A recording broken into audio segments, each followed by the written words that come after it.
Alright, they did a few changes to Suizai in the PTR server. They jacked up his multipliers real good, but at the same time, he also received a massive nerf, which I think is gonna kill him. Well, I shouldn't say it's a nerf, it's more of a bug fix. When I mention bug fix, you already know probably what I'm talking about, but I'll get into it later. The buff is just going to affect his resonance. So first one, R4, the previous one is final damage increase on his S3 by 10%. Each stack of Doom inflicts 50% true damage, so you can go up to 250, right?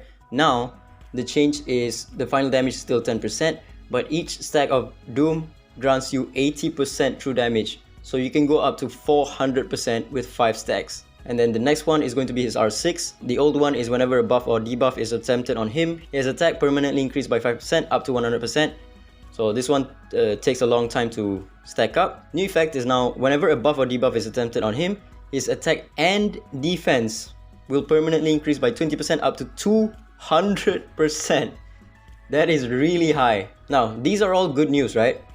But the bad news is the bug fix on him is what makes him, I think, pretty bad in PvE, in PvP as well. As you can see, I'm running Liu Shang. He no longer gets any golden rim buffs. So they deem this as a bug. The same with Hyde. Hyde cannot get golden rim buffs, and this is now the case for him as well. So he cannot get accentuated.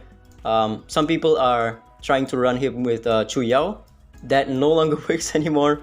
You cannot get the Spirit Aegis from Chu Yao to get it to him because he cannot get the golden rim buff. As you can see, no Spirit Aegis on him, so he's gonna get created on like crazy. Again, he doesn't have any damage reduction. He has a lot of defense when you have him at R6, but trust me when I say this, anything below R6, he's gonna be very bad for PvP. But I think once you get him to R6 with the 200% defense, he might be decent. I wouldn't say he's gonna be like the main meta for PvP, because if you look at the current meta we have for PvP, most of them are true damage and very big nukers. First off, pretty much like every single team has her. Ggez, R6. She has true damage with her funeral rites, which goes up to what, 135% of true damage based off of her attack. That's one true damage, right? The next true damage is Wu Yu. Her nuke is not true damage, but the shockproof buff is. Right here, grants shockproof to all defender espers. When Wu Yu and teammates with shockproof take hits, deals true damage equals to 100% of their defense to the attacker. And if you guys don't already know, when Suizai unlocks his Untamed Fury, he will spam his S3, which is an AoE. So he does an AoE, and he gets all of this true damage reflected back to him. It doesn't matter how much defense he has, true damage ignores defense. And that's not all, right? Wu Yu has true damage, Ggez has true damage, Momo has true damage. Look at this. All of this is true damage.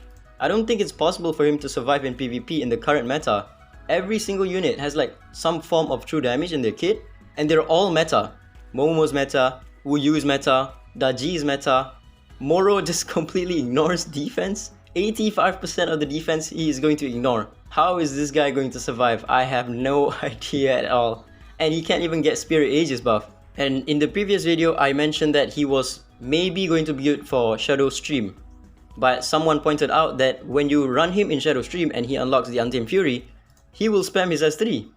Which means he will not proc Feng Shun to cast his S1. Feng Shun will only follow up with his S1 when you do an S1 with your other allies.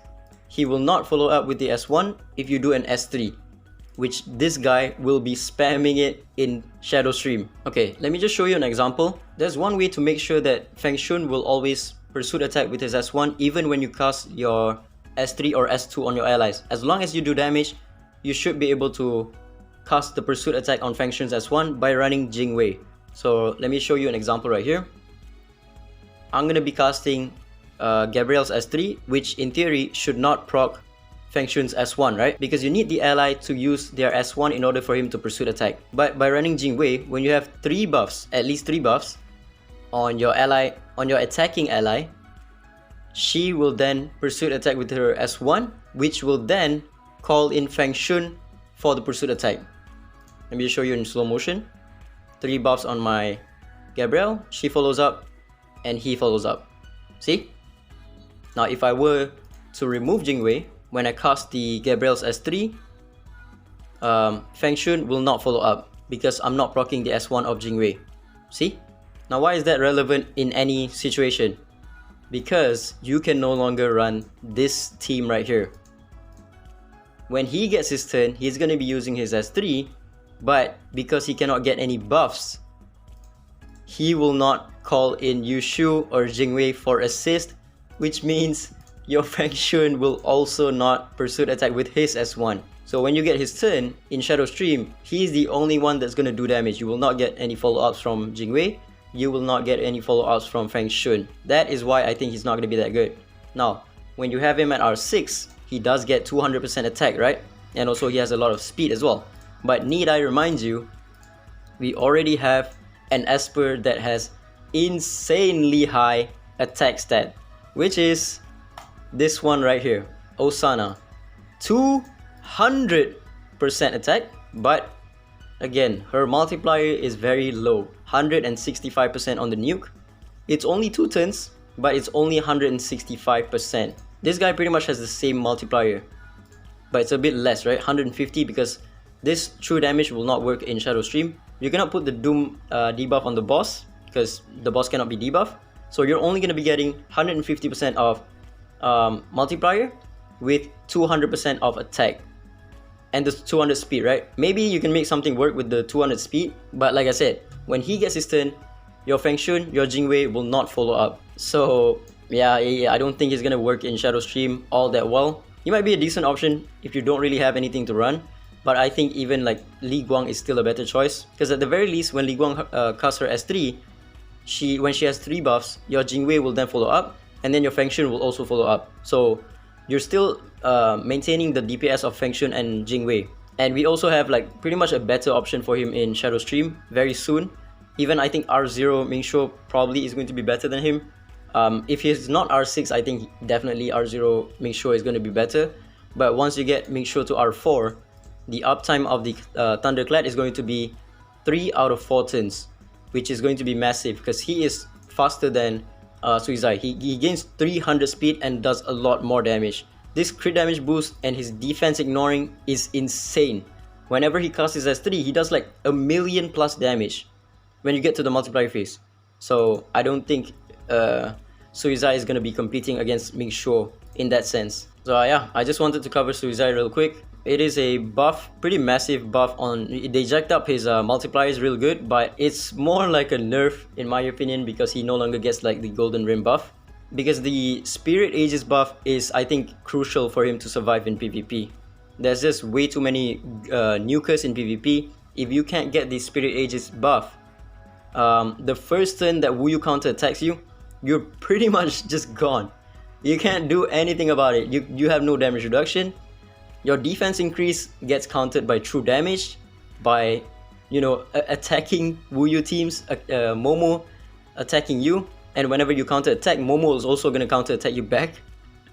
Daji has true damage. Daji has a very powerful nuke with her S3 that is going to pretty much one-shot him. And also his type disadvantage against Daji. So Daji will laser focus on this fool. From the looks of it, I think it's going to be a skip, man. I mean, you can summon for him, but I'm definitely going to be skipping him.